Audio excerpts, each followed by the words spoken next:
Um belo dia, lá em Catugi, no interior mineiro, ela chegou para o namorado e disse que se tornaria religiosa, que faria os votos.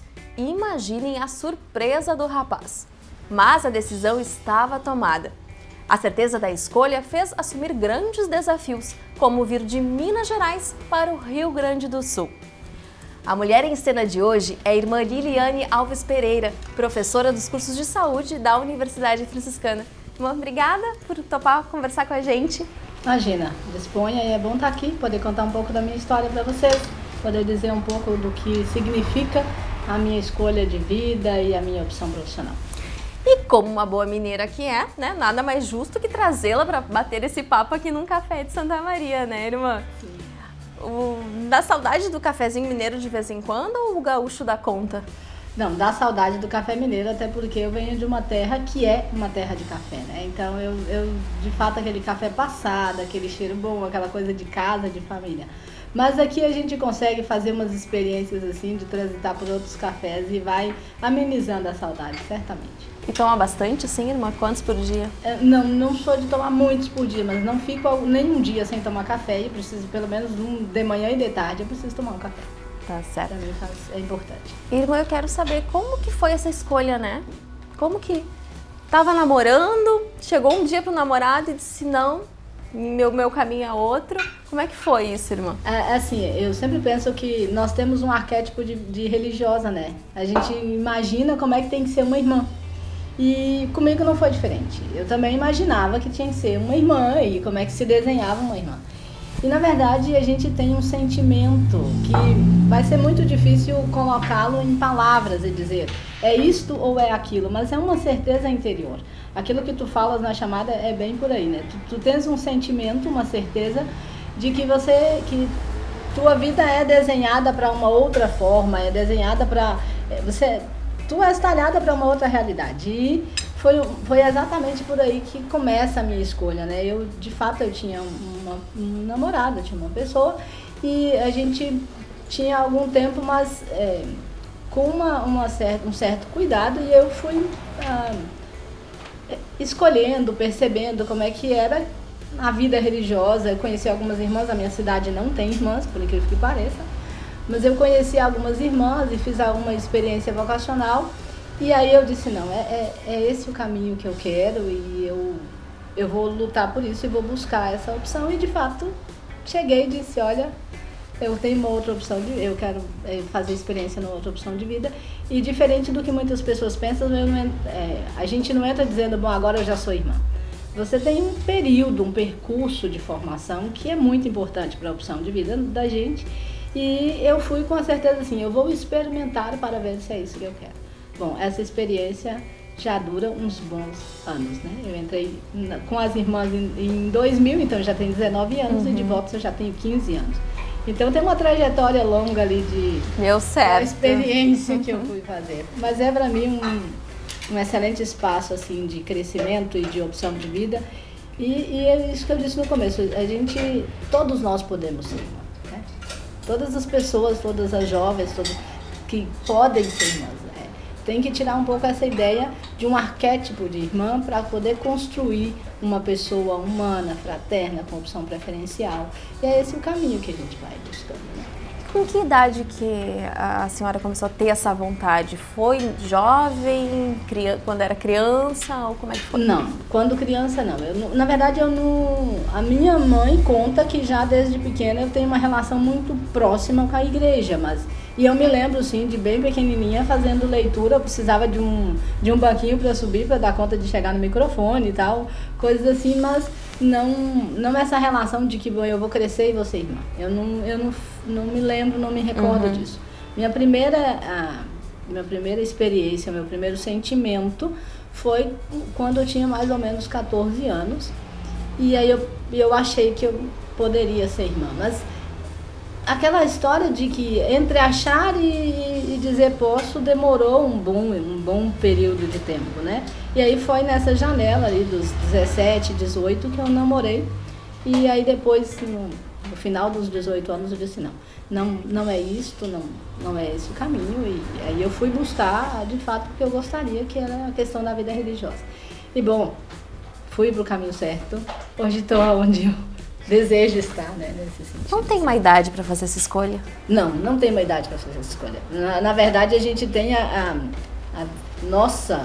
as congregações como um todo, principalmente aqui no Brasil, têm se dado conta de ter irmãs com opção de vida mais tardia, inclusive. Seja pela questão da maturidade, a gente sabe que a gente está tendo um tempo de maturidade um pouco diferente. Então, não tem idade. Tem uma vontade interior, tem um elan, tem um desejo que faz muita diferença, né? E assim, a jovem, a adolescente, ou a mulher que sente essa experiência, eu poderia ser irmã, eu gostaria de ser irmã, e guardou, reteu para si, em algum momento da vida isso vai voltar. Tem gente que trabalha, no meu caso, que eu trabalhei com casais, que trabalhei com outras religiosas ou irmãs que eram e deixaram, muitas vezes você escuta isso, ela diz assim, nossa, eu sempre achei que eu podia ser irmã, e aí ela ou escondeu, ou não quis, ou não assumiu. Isso volta depois porque ela olha e percebe que ela poderia ter sido, sabe? É bem interessante. E volta até mais forte, com mais certeza, né, irmã? Sim, volta com mais certeza. Então, de fato, não tem uma idade assim. Tem um tempo que você precisa se dedicar para poder você mesmo se perguntar quais são as minhas motivações interiores para aceitar ou para querer uma opção de vida como a nossa. Que é esse fato de você entrar em diferentes lugares, uma disposição interior, uma vontade de servir, né? E são essas as nossas grandes motivações, de fato, assim. E o reino, eu sempre penso que precisa ir construindo aqui já nas relações cotidianas uma relação saudável, encontros fraternos, experiências muito próximas daquilo que você imagina que seja o reino, né? E eu tenho muito isso, assim. E como é que foi, assim, todo mundo ficou surpreso ou já imaginavam? Como é que foi para ele, né, receber essa notícia? Ele demorou muitos anos para poder internalizar a ideia, né, de que, nossa, você vai mesmo.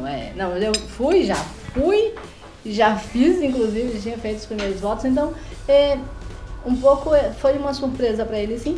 Na minha família, a minha mãe não considera muito surpreendente pelo fato da relação que eu tinha com a igreja, mas as pessoas que estavam ao meu redor, sim, elas sempre se...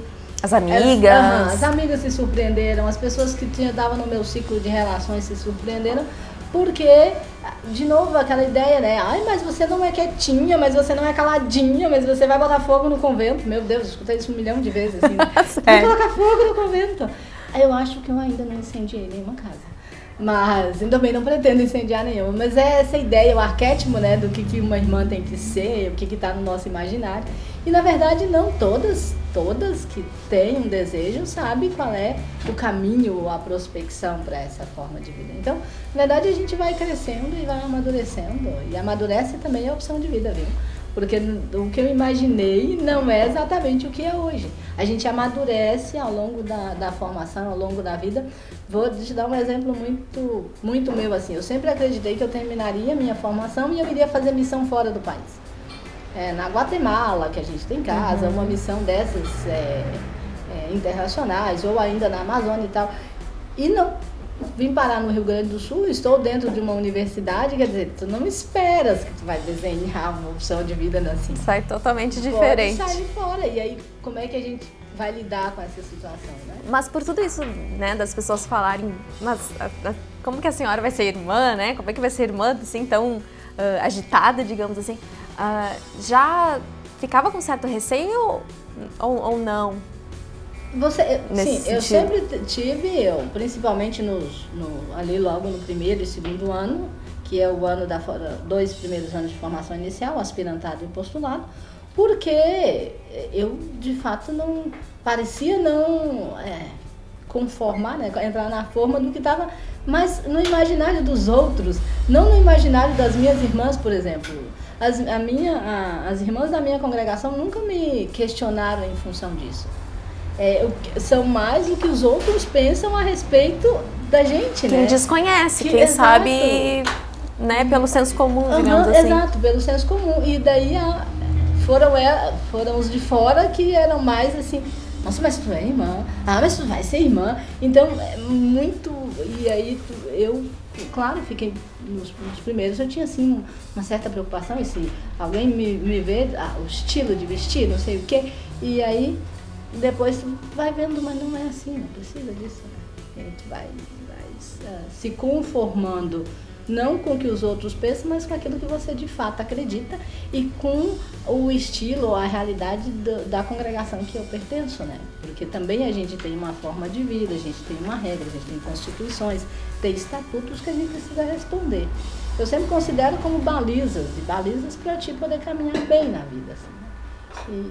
E a gente tem esses documentos todos, mas dentro mesmo eu não fiz essa experiência, eu fiz mais para fora, assim. A senhora estava me falando que os próprios alunos, né, chegam e falam, mas a senhora não parece irmã, né? Justamente bem isso que a senhora estava falando. Desconhecem, tem aquela outra visão, né? Sim. Ah, mas a irmã falou isso. Sim, a irmã falou isso. E por que não falar isso, né? Porque não dá a entender a você dentro do universo que você transita, porque... Eu também conheço o universo que você transita, apesar de eu não estar nele. Mas é esse olhar, assim, um tanto com bastante paradigma e que a gente também precisa entender se eu não infrinjo o essencial, e aí que está o importante, né? Eu penso que a opção preferencial é por Jesus Cristo, pelo reino, por aquilo que ele tem como missão, esse é o essencial. Agora, como eu vou relacionar isso com as outras pessoas, também deveria ser do jeito dele, né? E qual é o jeito dele? O jeito dele é quebrando alguns paradigmas, o jeito dele é deixando claro que a razão para a gente estar aqui é, de fato, o amor, e um amor incondicional, é o dele conosco, é isso que a gente reza, é isso que a gente canta, é isso que a gente prega. Então, como é que nós vamos fazendo isso acontecer no cotidiano, é que também conta, né? E às vezes a gente precisa ser um pouco mais dura, outras vezes a gente precisa ser um pouco mais maleável, outras vezes a gente é, de fato, bastante cômico, bastante lúdico, porque também foi assim, né? Pra mim é interessante. E é isso que chama a atenção dos alunos, né? Pela ser divertida. Conta piada também? Sim, conta piada. De vez em quando solto umas assim... Ah, não! E eles... Opa! Então, é um pouco esse olhar que eles, às vezes, não... Ou não estão... Não sei se não estão acostumados, porque a gente está numa instituição que é de religiosa, mas eu penso que está muito mais no paradigma, né? Mais está na cabeça do aluno. Ainda mais com a disciplina que é um ministro, que com facilidade eu transito pela a ordem do pode ou do não pode. E às vezes é isso que eu quero superar, assim. Eu tento ajudá-los a superar, que não é esse o caminho do poder ou não poder. Tem uma certa liberdade, e essa liberdade que a gente tem que usufruir. E daí, voltando lá atrás, né, irmã? A senhora fez os votos e daí fez a faculdade? Como é que foi? Sim. Faculdade de enfermagem? Nós temos como uma organização institucional que na etapa das 4 horas de formação inicial, pelo menos o primeiro e o segundo é possível ainda estudar, mas o terceiro e quarto não, que a gente chama do período do noviciado. O período do noviciado a gente, também está dentro do direito canônico, no noviciado a gente não estuda. E nossa congregação opta por um noviciado de 2 anos, então não se estuda. Como quando eu vim morar com as irmãs eu já tinha o 2º grau, então eu não precisei, nos 2 primeiros anos de aspirantado e de postulado, eu não precisei estudar. Então eu só estudava os documentos próprios da congregação. Depois disso, eu então fiz meus primeiros votos, fiz em Belo Horizonte, e eu fui transferida para uma cidade pequena chamada Malacaxepa, e onde eu comecei o técnico em enfermagem, não a graduação. Eu fiz 1 ano do técnico de enfermagem e aí me foi proposto fazer vestibular e fazer graduação. E eu tentei vestibular numa cidade próxima, que é Teoflotone, passei e fui começar a estudar graduação. Assim, sinceramente, eu queria ter feito técnico e era só o técnico. Não tinha nem... Não tinha aquele pensar em fazer uma graduação. Não porque isso fosse distante, é porque eu pensava que com o técnico eu podia fazer o que eu tinha no ideal, né, do que eu queria como irmã, e o técnico dá para fazer. E acabei iniciando a graduação, eu fiz a graduação em Teoflotone, e aí depois da graduação é que eu vim para cá. Sim, até porque eu nunca tinha imaginado que ia parar numa universidade, né? Não me desenhei para uma universidade. No começo, quando eu vim para cá, eu sempre dizia assim, eu nunca não fui talhada para ser professora, né? Eu sou enfermeira de formação, então a enfermeira, o ideal de uma enfermeira é aquela que transita, no meu caso, né? Na minha cabeça, inclusive, é aquela que transita pelo hospital. Eu gosto dessa questão de uma clínico assistencial, eu transito nesse universo, eu gosto muito desse universo hospitalar. Então, universidade, eu sempre pensava que eu não tinha suficientemente paciência para ser professora. Né? Olha só. Meu Deus. Mas depois a gente fala mais sobre isso, então, irmã, agora a gente faz um intervalinho. Depois a gente volta falando sobre a sua chegada aqui na UFN também, no Rio Grande do Sul, né? Sim. Mulheres em Cena faz uma pausa agora e daqui a pouquinho a gente está de volta. Não saia daí.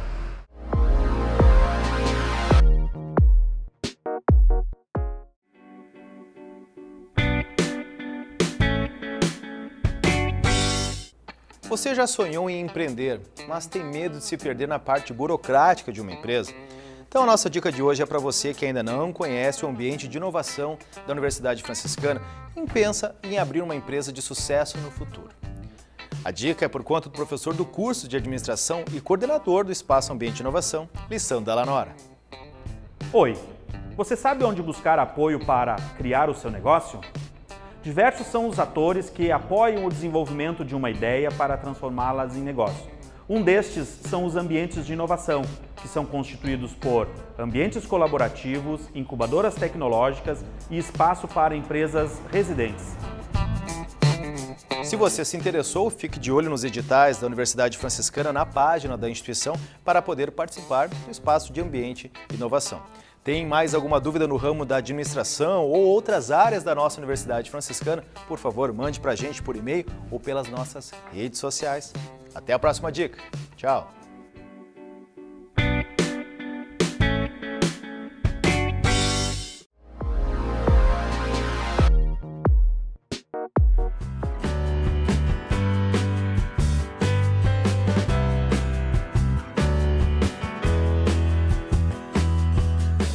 Em Cena está de volta. Eu sigo tomando meu cafezinho com a irmã Liliane Alves Pereira, professora dos cursos de saúde da Universidade Franciscana.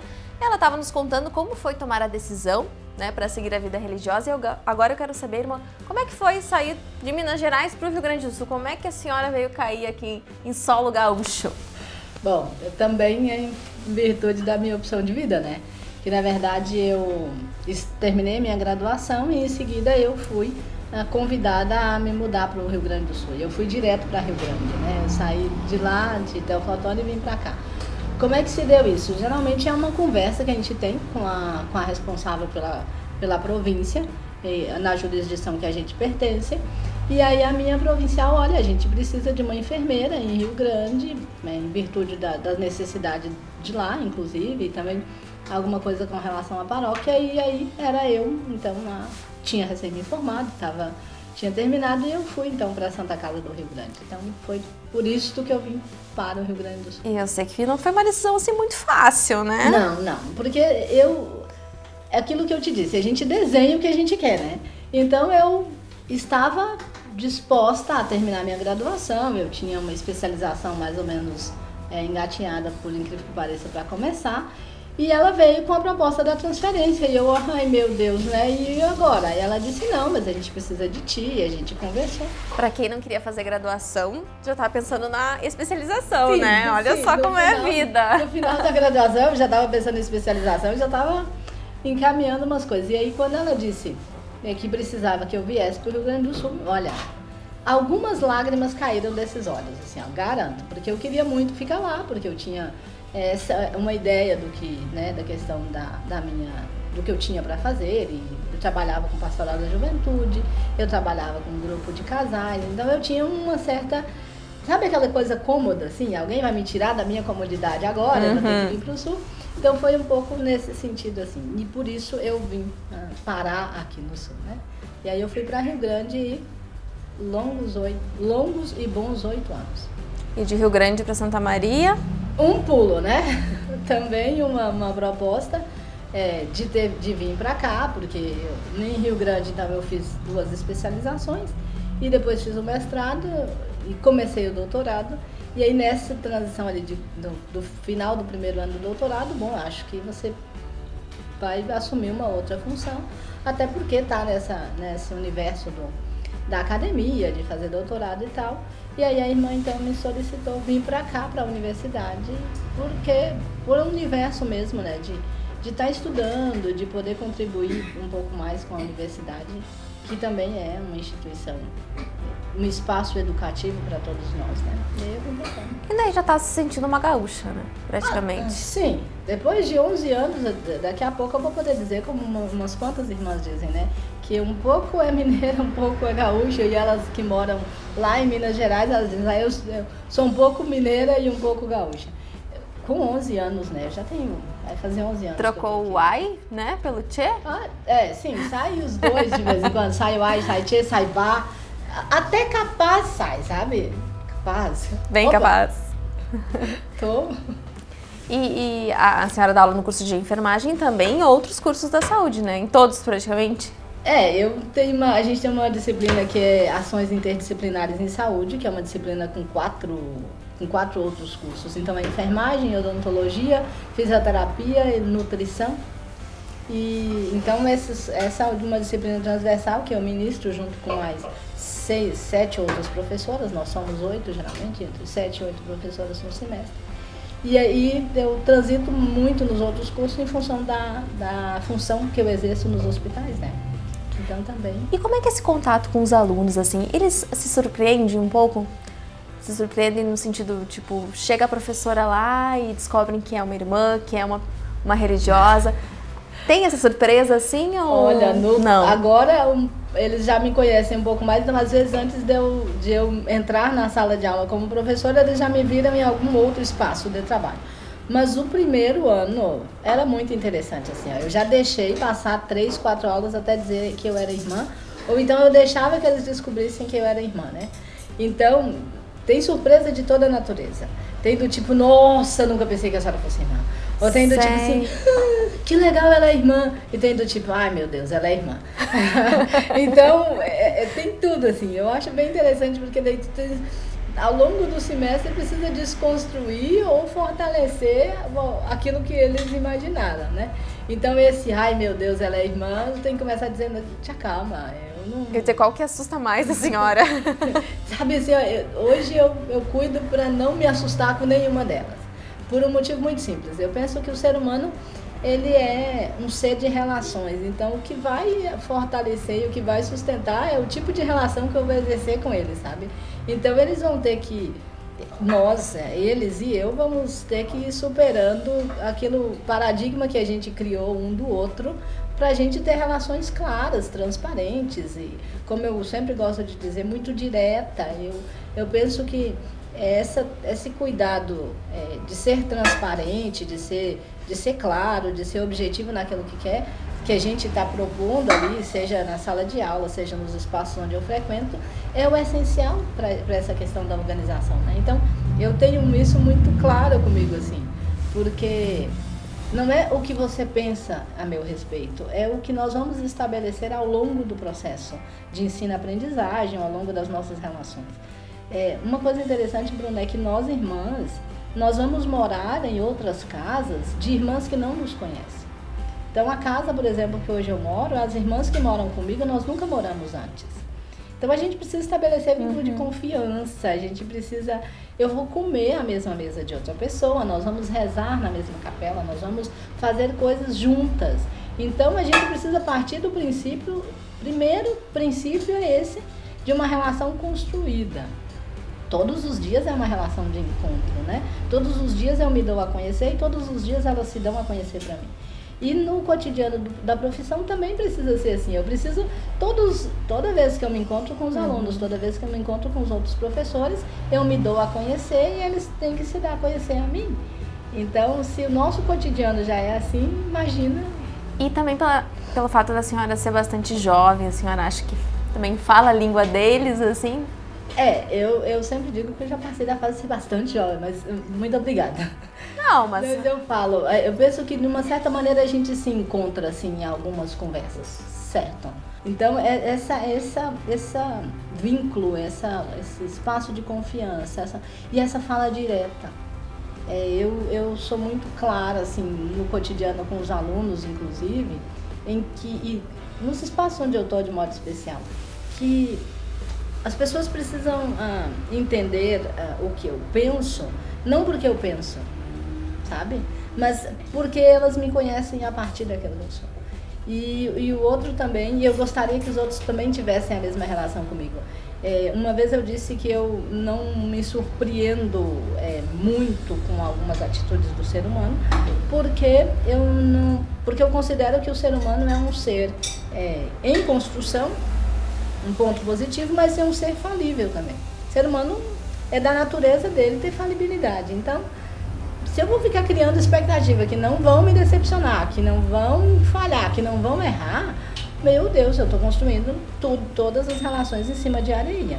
A gente que acompanha o seu trabalho sabe que a senhora também se preocupa muito em ensinar o lado humano, né, da profissão, por exemplo, com o trote dos bichos da medicina, né, que vão até um hospital, fazem a limpeza do local, né. É importante esse lado, né, para ter digamos, um choque de realidade, assim? Sim. A gente fez esse ano também com os intercursos, né? Então, de fato, se nós ficarmos pautados, ou seja pela questão da profissão, seja pela questão da pessoa em si, se eu ficar pautado num mundo que eu conheço e num universo que é só meu, quando é que eu falo com você? Quando é que as nossas conversas se encontram? Eu sempre tenho uma certa resistência com aquela frase que a minha liberdade vai até onde a sua liberdade começa. Bom, se a minha liberdade vai até onde a sua liberdade começa, aonde as nossas liberdades se falam? Em lugar nenhum, porque a gente bota uma barreira entre a minha e a sua. E a ideia também é isso, né? É a gente se entrecruzar, é a gente poder falar da gente, é a gente poder estabelecer vínculos nossos, né? E aí a gente promove encontros verdadeiros, em que eu vou entender que eu preciso do outro para poder dar conta de transitar no universo que a gente acredita, que a minha profissão não é melhor do que a sua, eu só estou num patamar diferente do seu, em que eu preciso de você e você precisa de mim para que as coisas aconteçam, que a gente precisa desse espaço para isso acontecer. Então, essa ideia de que o Papa Francisco fala isso na encíclica Laudato Si, todas as coisas estão interconectadas. E é essa interconexão que faz com que nós possamos juntos cuidar da casa comum que ele chama. E aí, se nós tivermos que transpor isso para o cotidiano, nosso trabalho só consegue ter êxito se nós dermos conta de interconectarmos, de estarmos juntos, né? Qual que é o maior desafio hoje em lidar com os jovens, irmã? O maior desafio, eu penso que é o fato de ter uma vontade grande. O jovem quer muito, ele tem muita vontade, ele tem um querer muito forte, muito bom, mas ele tem um poder de resiliência muito baixo. Então ele quer, mas quando você apresenta para ele os desafios, ele deixa de querer. Então ele tem um querer bom, ele tem um querer alto, mas ele não está disposto a dar conta de fazer o que esse querer exige, né? Isso talvez seja uma grande dificuldade. E eu penso também, nós temos uma certa responsabilidade com isso, né? Porque esses jovens que estão aí é uma geração que os pais deu tudo, porque se para os pais faltou, se para os avós faltaram, para eles não puderam faltar. E o fato de para eles não faltar, eles também não conseguiram lidar com essa perspectiva do não, vai faltar. E esse mundo virtual, irmã, isso atrapalha um pouco também? O fato do celular, a gente fala muito, né? Que é difícil se desprender do celular. Eu sempre tenho uma preocupação em dizer que a tecnologia ou que o próprio celular seja alguma coisa que atrapalha muito. Eu não consigo elaborar como só atrapalha. Eu penso que se nós conseguíssemos, e aí não depende só do jovem, porque nós também que já somos adultos ou que estamos numa idade um pouco mais depois dos 40 ou algo assim, nós também ainda não aprendemos o equilíbrio. Eu penso que todos nós precisávamos aprender o equilíbrio no uso das tecnologias, o celular, o computador, no sentido assim, eu preciso sentir falta da relação, para eu dar conta de soltar o celular. Se eu não estou sentindo falta da relação, é porque eu também não estou dando conta de responder a isso que é próprio do ser humano, né? Que é a cultura do encontro, essa vontade de estar com a outra pessoa na condição dela. Então eu penso assim, ó, o celular, a tecnologia que a gente usar, ela só vai ser ruim se a pessoa a distância entre a cadeira e o material, né, que é o ser humano, se o ser humano não conseguir detectar a necessidade dele. Porque, de novo, o celular não te desafia, né? O ser humano te desafia, a relação com o outro desafia.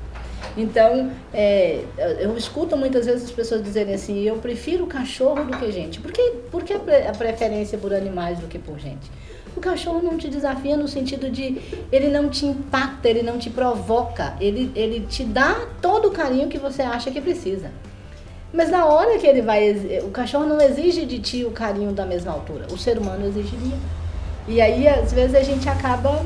E no celular as pessoas acham também que podem falar o que quiserem, né, sem consequências, o que no contato visual já não poderia. Né? E não é verdade também, né?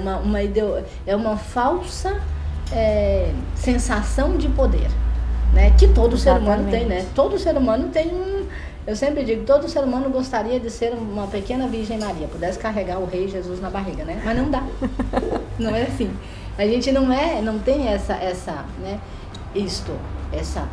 esse reinado todo. Então, o celular ou a própria mídia, ou esse espaço fora de mim, virtual, me dá uma certa condição de poder. Sabe que me lembra, Bruna, é muito o carro, há anos atrás, né? O carro dava para o homem, e era o homem, não a mulher, mas para o homem essa sensação de poder. Agora ela está substituída pelas mídias, né? A mídia dá ao homem uma sensação de poder, de ser mais do que a justiça e tal.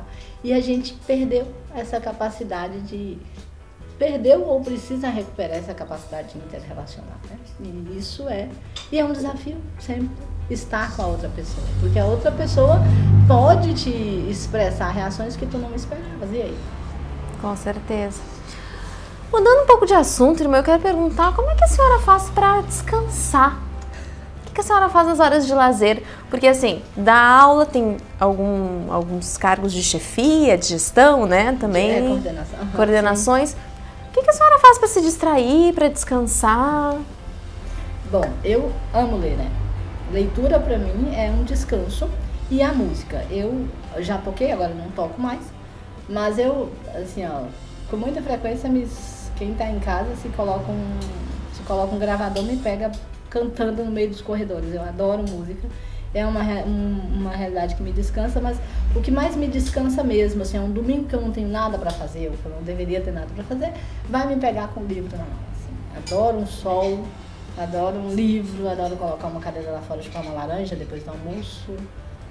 São pequenos caprichos, pequenos gostos que no dia a dia me descansa mesmo. Mas passeia também, irmã, viaja, caminha um pouco pela cidade? Caminho um pouco pela cidade, adoro olhar as lojas, enxergar as coisas bem bonitas e dizer isso eu não preciso.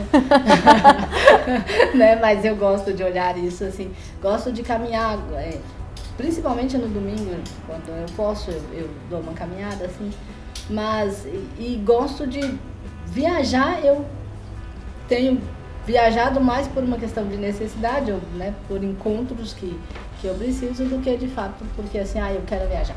Mas eu penso que é uma realidade, uma coisa que eu gostaria de fazer mais, assim, poder viajar e conhecer outros lugares. Eu acho que conhecer pessoas, assim, diferentes lugares. Mas eu de fato hoje tenho um foco mais centrado nessa questão de uma leitura boa, assim, que... Mas eu sei que a senhora já foi para outros países também, né? Sim. Esse ano eu fiz uma experiência belíssima, assim. Eu sempre digo, eu sou uma pessoa depois, porque também fiz umas experiências de encontros muito interessantes, né? Por isso, essa viagem do início do ano, eu fui a Roma, na verdade, por causa de um curso sobre interculturalidade e vida religiosa. E depois eu acabei conhecendo nossos lugares sagrados, Holanda e Assis. E depois a gente foi um pequeno espaço ali da Bélgica, onde a nossa província também, nossa congregação tem uma casa. E essa foi, assim, uma experiência perfeita, assim, belíssima. Eu internizei ela num quadro na minha sala, por sinal, porque foi uma experiência muito grande. A senhora nem pensa assim, o que poderia estar fazendo se não tivesse seguido essa... Não consigo visualizar, não consigo mesmo, porque a vida religiosa para mim é um espaço, uma opção de vida, uma forma de vida, que ela dá conta de me, como é que eu vou dizer, de me construir, sabe, de me conformar, de me estruturar assim, sabe, enquanto pessoa. Eu penso assim, ó, às vezes as pessoas dizem assim, e a senhora é irmã? Eu digo, sim, sou religiosa, sou irmã.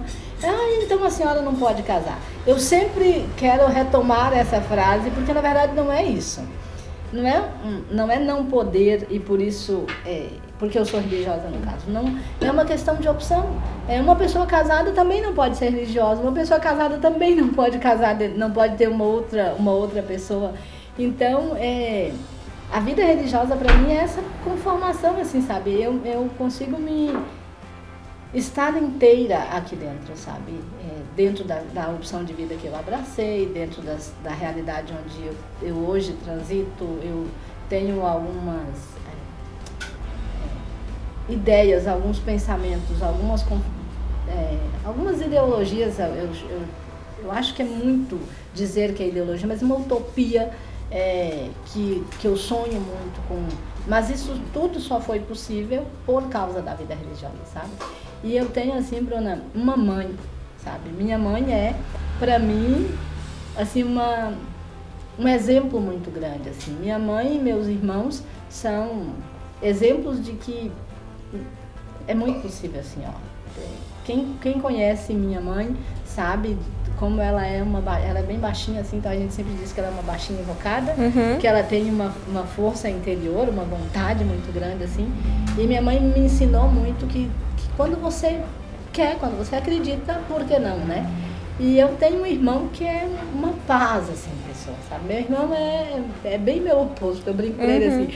Tudo que eu tenho de agitado, meu irmão é calmo, meu irmão mas ele tem um querer muito grande, assim, ele tem uma força de vontade.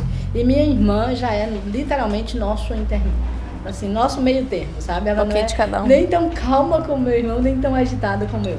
Mas os três filhos, nós três temos uma postura, um querer muito forte, assim, uma determinação, eu diria, assim, tá? Tanto meu irmão, minha irmã e eu. Então eu penso que veio muito daí também essa determinação, essa vontade, assim. E de fato a vida religiosa me completa. Eu não gosto muito da palavra completa porque eu acho que eu não sou faltosa, mas a vida religiosa me conforma dentro daquilo que eu tenho como opção. Certo. De pessoa. Muito obrigada, irmã, por contar um pouquinho da sua história pra gente. Merece. De todas essas andanças e essas decisões importantes, né? De fato. E eu penso que para mim é sempre muito obrigada por esse espaço também. Eu brincava contigo no começo que eu prefiro falar, eu prefiro aparecer de uma outra forma, mas eu penso que também é um espaço de poder dizer que é bom estar aqui, que é bom poder fazer essa outra experiência, conhecer outras culturas, porque é muito diferente, né? Desde do meu porte, da minha cor, da minha origem, da onde eu tô, até estar aqui, é muito diferente e é muito bom poder estar aqui e contar de tudo isso. E passar essa determinação que a senhora falou para os alunos, né? Sim. Né? De que querem e que, né? Não podem desistir. Não podem desistir, tem que ir até o fim, enfrentar as dificuldades, né? Mas é um querer que conta muito, né? E também eu sempre penso essa história de se encontrar. Deixar se encontrar pelo outro e deixar que o outro te encontre de verdade, inteiro, como a gente é. Bem, obrigada. Mulheres em Cena de hoje vai ficando por aqui. Muito obrigada pela sua companhia e até o próximo programa.